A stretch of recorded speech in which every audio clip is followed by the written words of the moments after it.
En una pequeña ciudad de Texas, una querida abuela muere a manos de un cruel asesino. Parecía que alguien había intentado cortarle el dedo o conseguir así algo que llevaba en el dedo.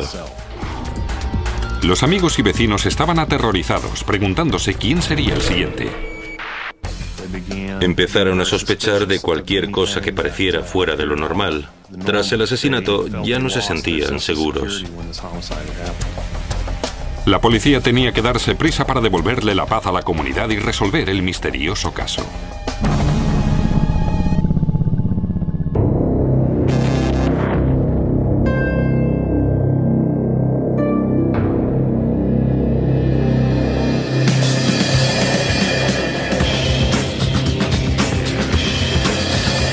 Crímenes imperfectos, Estados Unidos. Hill Country Village, Texas. Es una pequeña ciudad a pocos kilómetros al norte de San Antonio. La vida en Hill Country Village está unida al ritmo de las estaciones. Por Halloween celebran el Festival de la Calabaza.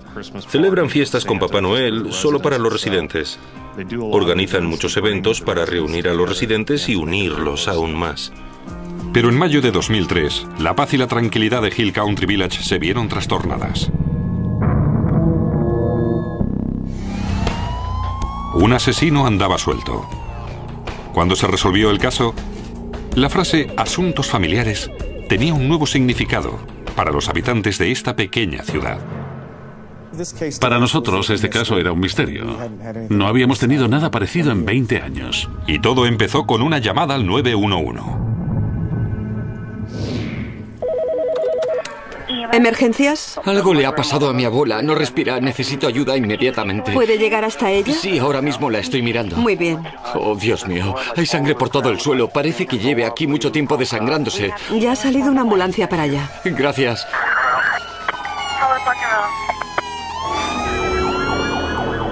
El inspector Gene Fox acudió al lugar de los hechos para investigar. Recibimos una llamada para ayudar a los bomberos y al servicio de ambulancias que debían atender a una persona mayor herida. Quien había llamado había dicho que una mujer de 60 y pico años había caído. Se había golpeado la cabeza. Nos llamaron por una caída, pero creo que deberías verla. Bien, vamos a ver. Al entrar en la casa vi a una anciana sentada en un sillón, con la cabeza caída hacia atrás, con una gran toalla sobre la cara, sangre en la cara y un charco de sangre detrás de ella. ¿Así la encontrasteis? Sí, así mismo. Al inspector Fox le bastó una rápida mirada a la escena del crimen para saber que lo que habían dicho al 911 no era cierto. La víctima no había caído golpeándose la cabeza. Le habían disparado en la parte posterior de la cabeza y la bala había salido por el lagrimal del ojo. Los veteranos investigadores dedujeron que la bala había sido disparada con un rifle del calibre 22.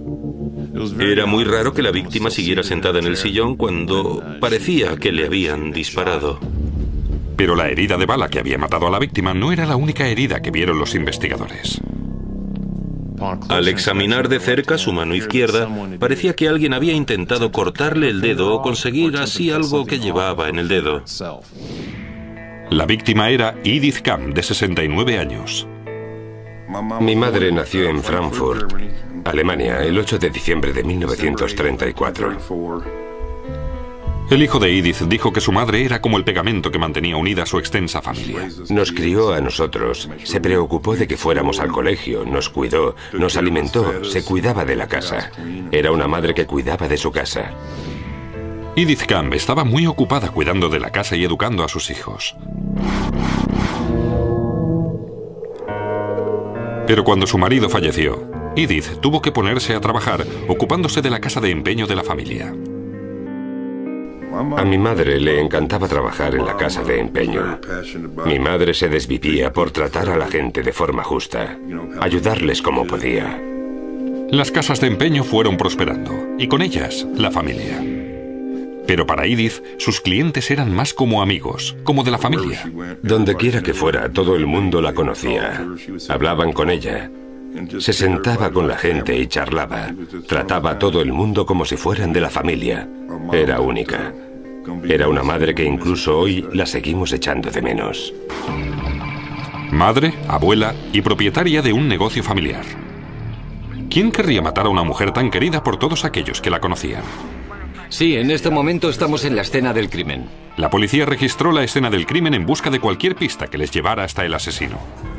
En base a lo que observé en la escena del crimen, pensé en la posibilidad de un robo que hubiera salido mal y a la víctima le dispararan durante el robo. Hay que tener cuidado dónde pisamos, ¿de acuerdo? Pero el asesino saldría corriendo tras el asesinato. Todo lo de valor seguía en la casa. No se habían llevado nada de valor, ni objetos personales, televisores, armas. Todo seguía en la casa. Un asesinato estilo ejecución. Un supuesto robo. Y prácticamente le habían cortado un dedo a la víctima. La policía tenía que resolver un extraño crimen y el tiempo jugaba en su contra. Como en toda investigación, la policía empezó hablando con la persona que había encontrado a la víctima. Y Edith, que normalmente estaba acompañada de alguien de la familia, fue encontrada por su nieto. Siempre consideras a la persona que informa de un delito como un potencial sospechoso. Muchas veces, en la escena del crimen, la persona que ha llamado intenta distanciarse. Y si es el asesino... Hola. Hola. Inspector Fox. Al llamar, lo que pretende es convertirse en testigo y no sospechoso. Interrogaron al nieto de Edith Camp sobre dónde se encontraba las horas previas al asesinato y por qué había ido a casa de su abuela. Así que sobre las 9 de la noche de ayer. Sí. Se mostró dispuesto a colaborar y atendió a todas las peticiones que le hicimos. Nos dejó ver su ropa, registrar su vehículo, fue de gran ayuda. No mostró ningún indicio de que mintiera o pretendiera engañarnos. El nieto de Edith Camp dijo que visitaba a su abuela casi todos los días. No tenía ni idea de quién querría hacerle daño. Tras el interrogatorio inicial al nieto, pudimos eliminarlo como sospechoso del asesinato. Los investigadores no tenían ningún sospechoso y en las primeras horas de la investigación no habían obtenido nada. El asesino podía estar en cualquier parte. Los habitantes de Hill Country Village estaban preocupados. Empezaron a cerrar las puertas, a sospechar de cualquier cosa que pareciera fuera de lo normal. Tras el asesinato, ya no se sentían seguros en sus casas. La policía creía que Edith Camp había muerto en un robo que había salido mal, pero no sabían qué quería robar el asesino. Inspector Fox. Hasta que Edward, el hijo de Edith Camp, llamó a comisaría y dijo saber qué quería el asesino. Camp les dijo a los inspectores que faltaba un anillo con un diamante de 5 quilates. Ese anillo se lo había regalado mi padre en un aniversario de su boda. Nunca se lo quitaba. Incluso nos decía, nunca me quitaré este anillo del dedo. Eso indica cuánto significaba para ella. De pronto, la herida en el dedo anular de Edith Camp tenía sentido. Había jurado que nunca se quitaría el anillo con el diamante, pero el asesino tenía otras ideas. ¿El anillo desaparecido podría llevar a la policía hasta el asesino?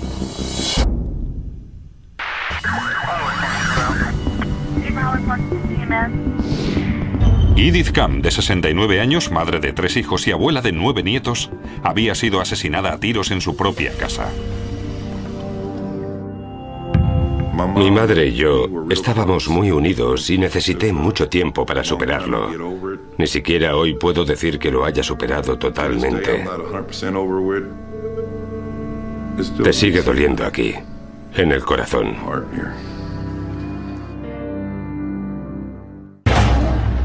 La policía creía que el asesino quería robar el anillo con un diamante de 5 quilates. El asesino utilizó un cuchillo para quitarle el anillo del dedo de Edith. Una vez los habitantes de la ciudad en la que vivía Edith se enteraron, no pudieron evitar sentirse atemorizados.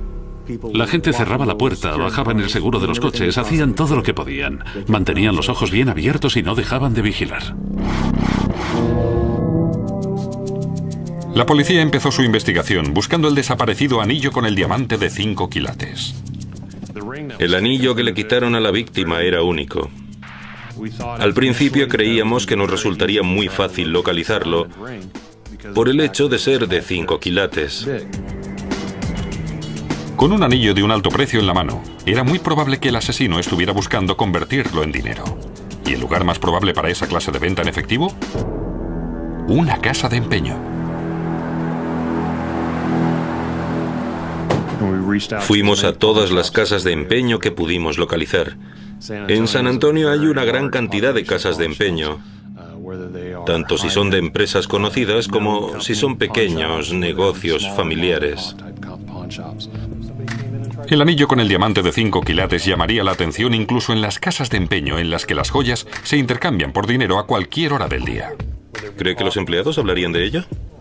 Los investigadores gastaron las suelas de los zapatos visitando las casas de empeño de 3 condados. Tras hablar con los empleados de numerosas casas de empeño durante días y semanas, en busca del anillo con el diamante sin encontrarlo, empezamos a sentirnos frustrados por el hecho de no ser capaces de encontrar ese anillo. El anillo con el diamante de Edith Camp no se encontraba por ninguna parte y el caso podía quedar paralizado. La policía no podía encontrar el anillo, así que decidieron cambiar de marcha y centrarse en los empleados de Edith Camp. Averiguaron que muchas de las personas que habían trabajado en la tienda le guardaban rencor a esta amable abuela. Averiguamos que varios empleados habían sido despedidos por robar objetos de la tienda o por otras razones, pero en cualquier caso estaban descontentos. Empleados descontentos. ¿Pero alguno de ellos lo estaba tanto como para matarla? Evidentemente, si te informan de que hay un ex empleado descontento en un caso así, lo colocas en los primeros lugares de la lista de sospechosos. Uno tras otro hablaron con todos aquellos que pudieran haber tenido un problema con Edith Camp. Los llevamos a comisaría, los interrogamos, hablamos con ellos tanto como pudimos. Pero era un callejón sin salida. Todos ellos tenían coartada. Y no había nada que relacionara a los ex empleados de la casa de empeño con el asesinato. Los investigadores estaban quedando sin pistas y sin tiempo. Nos presionaban los residentes, el ayuntamiento, el alcalde. Todos querían saber qué estaba pasando. Pero había una prueba de la escena del crimen que podría darles una pista sobre la identidad del asesino. La toalla que cubría la cara de Edith Camp.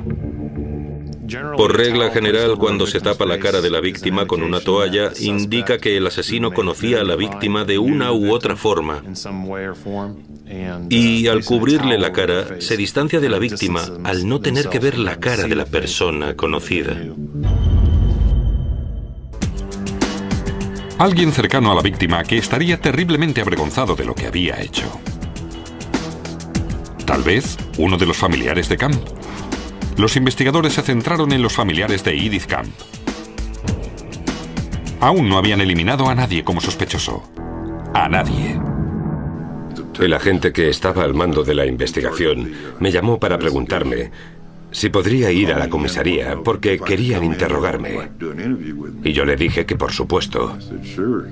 Me llevaron a una sala con una cámara de vídeo en la pared y con micrófonos y me dijeron que me sentara en una silla. ¿Estuvo con ella el resto de la noche?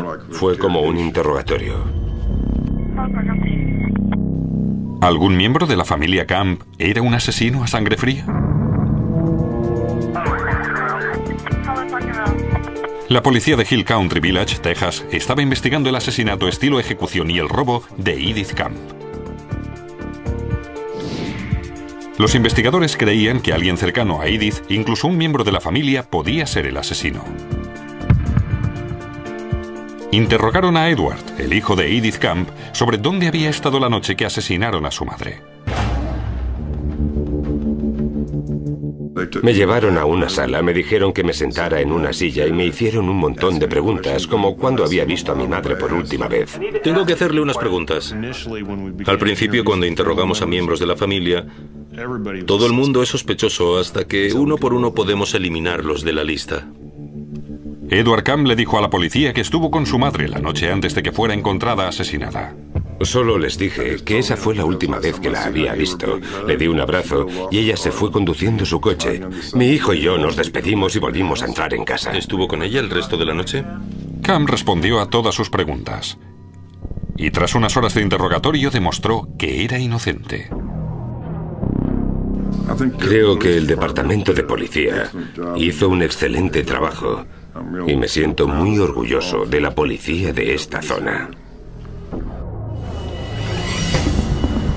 Pero los investigadores estaban convencidos de ir por el buen camino. Seguían creyendo que Camp fue asesinada por alguien muy cercano a ella. La pregunta era, ¿quién? Empezaron a preguntar sobre la extensa familia de Edith Camp. Y fue entonces cuando descubrieron que alguien del clan de los Camp se aprovechaba de la naturaleza generosa de esta abuela. Averiguamos que había miembros de la familia que tenían deudas y que de vez en cuando iban a verla para que les ayudara económicamente. Y parecía que uno de los sobrinos de Edith Camp la consideraba como su propia cuenta corriente. Uno de los nombres de los miembros de la familia que no dejaba de sonar era el de Robert Fisher, sobrino de Edith Camp. Robert Fisher tenía 34 años y toda su vida había vivido en San Antonio o muy cerca. Robert Fisher trabajaba de ayudante del encargado en una tienda de Walmart y también tenía un negocio con el que obtenía algunos ingresos. Pero a pesar de los dos empleos, Robert Fisher tenía importantes deudas. Robert Fisher ganaría entre 20 y 30 mil dólares al año y sus deudas ascendían a 190.000. Así que no había forma de que pagara sus deudas con lo que ganaba cada año. La venta del anillo con el diamante de 5 quilates de Edith Camp hubiera reducido considerablemente dicha deuda. Hola, Robert. La policía le pidió a Robert Fisher que fuera a la comisaría para ser interrogado. Robert preguntó, ¿por qué me han detenido? Y le dijimos, no está detenido. Simplemente queremos hablarle de la investigación de un homicidio.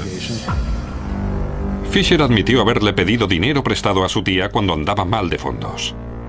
Pero afirmó que siempre se lo había devuelto en cuanto le había sido posible. Fisher colaboró con los investigadores. Un par de horas. Pero la policía vio algo raro en la conducta del sobrino de Edith Camp. Robert nos dio varias indicaciones de que mentía. Tenía la boca seca, no dejaba de aplicarse un bálsamo labial, jugueteaba con el móvil, hacía crujir los dedos de la mano. Sus gestos hicieron que sospecháramos de él. ¿Está nervioso? ¿Va todo bien?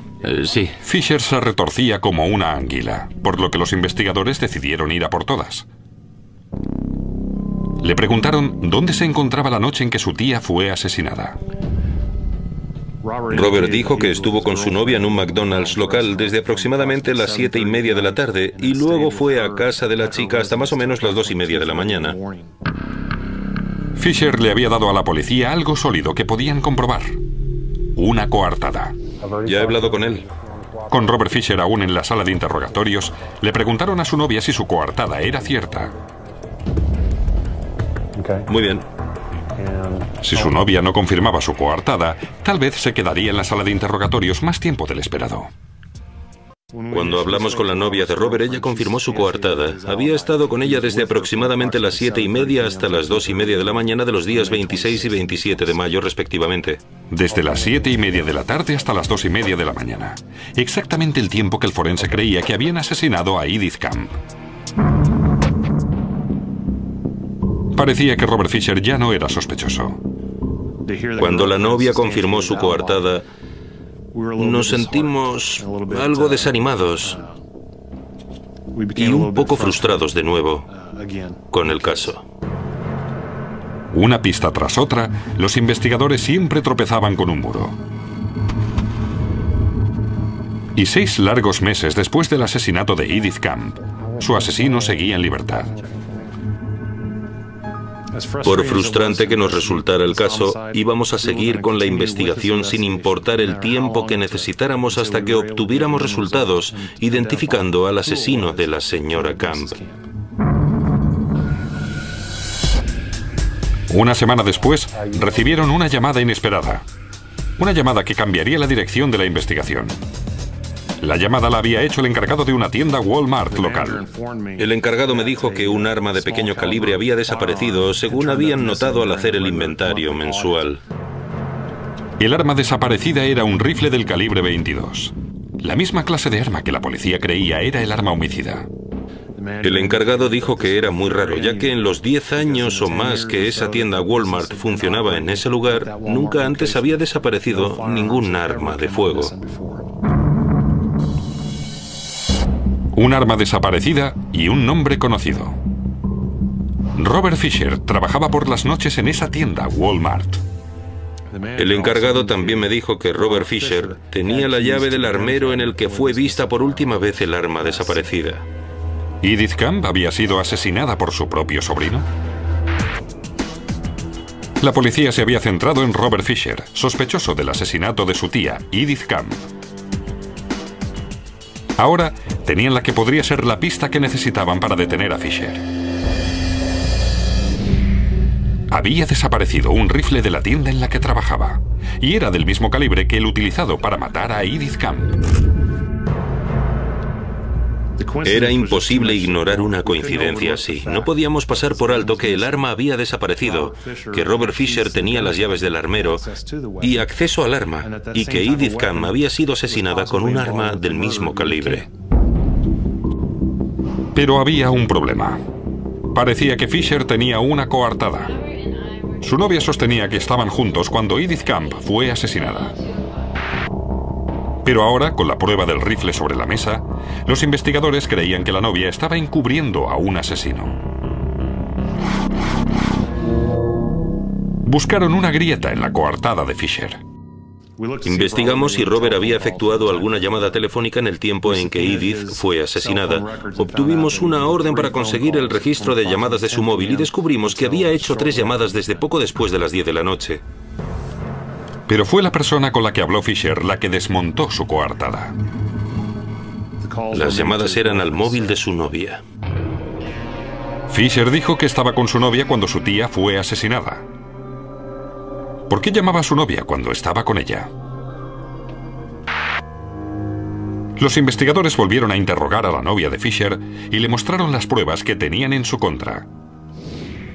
El dinero que Edith Camp le había prestado, el rifle que había desaparecido de su lugar de trabajo y las llamadas efectuadas desde el móvil. Le dijeron que si no decía la verdad, tendría problemas junto con su novio. Y fue entonces cuando cambió la historia. La novia nos dijo que Robert le había pedido que mintiera y le dijera a la policía que todo ese tiempo había estado con ella. Entonces la novia dijo que había estado con Robert Fisher hasta aproximadamente las 9:30 de la noche, cuando salieron del McDonald's y supuestamente Robert se iba a su casa. Pero en vez de ello, la policía creía que Fisher había ido a casa de su tía. La había matado a sangre fría y le había robado el anillo con el diamante. Con su coartada desmontada, Fisher fue acusado de matar a Edith Camp. ¿Por qué le hizo algo así a su tía después de todo lo que ella había hecho por él? Robert Fisher se declaró no culpable del asesinato. Pero cuando el jurado conoció sus problemas económicos, la historia del rifle desaparecido y la falsa coartada, Fisher fue condenado. El jurado tardó pocas horas en llegar a un veredicto. El veredicto era que Robert Fisher era culpable y fue condenado a 99 años de cárcel por el asesinato de su tía. Que un ser querido para ti sea asesinado por otro miembro de la familia. ¿Por qué alguien de la familia haría algo así? El anillo con el diamante de 5 quilates nunca fue recuperado.